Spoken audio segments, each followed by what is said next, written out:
क्या अभी और चांसेस हैं कि डायरेक्ट सेलिंग अच्छे से फैलेगी इस कंट्री में? See India, if you talk about India, अभी हम आई कैन से ये 5 से 10 साल का बाद मैसिव ग्रोथ डायरेक्ट सेलिंग को होने वाला है।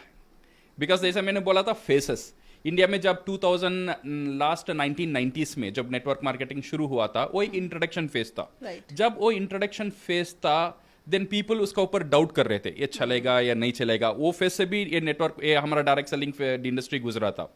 ये गुजरने के बाद देन लॉट ऑफ एक short span of big growth आया था। वहां पे क्या हुआ था, lot of ethical unethical companies भी ये सिस्टम का फायदा उठाने लगे।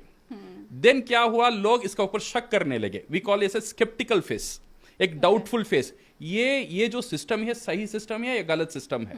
बिकॉज इसमें कुछ कंपनी अच्छे कंपनीज आ गए, कुछ कंपनी गलत कंपनीज भी आ गए। देन क्या हुआ, then it comes a regulation face. एक इंपॉर्टेंट फेस है जहां पे गवर्नमेंट का नजर पड़ता है ये इंडस्ट्री का ऊपर, या कि इतना हलचल क्यों हो रहा है।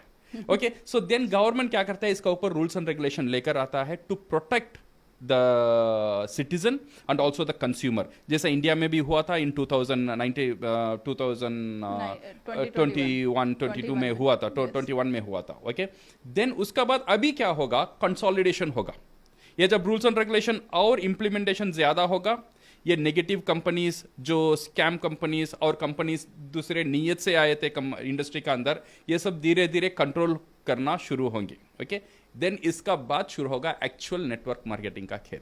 तो अभी हमें एक्चुअल नेटवर्क मार्केटिंग देखना बाकी है। अभी कंसोलिडेशन फेज में ये बहुत बड़ा एक अपॉर्चुनिटी है इंडिया के लिए। इंडिया का जो नेटवर्क मार्केटिंग का जो फेज आएगा ना, what we talk about America, it's number 1, जहां हम इतने, बट यू सी अमेरिका में पॉपुलेशन कितना है और इंडिया में पॉपुलेशन कितना है। ये इंडस्ट्री बना हुआ है लोगों के लिए, where the population is more, it's bound to grow.